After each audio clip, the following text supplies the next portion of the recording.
முதலா பிணத்தை சுத்திய பருந்து கழு முதலா இனத்தை சுத்துது.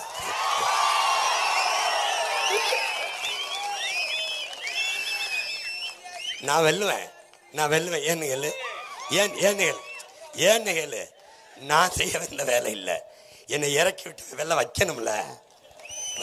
அவன் என்னை வழி நடத்துவான்ல. மொழியை, இனத்தை, நாட்டை நேசித்து செத்தவன் பல்லாயிரம் பேர் இருக்கான். அவன் மூச்சு காற்று என்னை இழுத்துட்டு போகும்ல, வழி நடத்தும்ல, எனக்கு முன்னாடி போகும். என்னை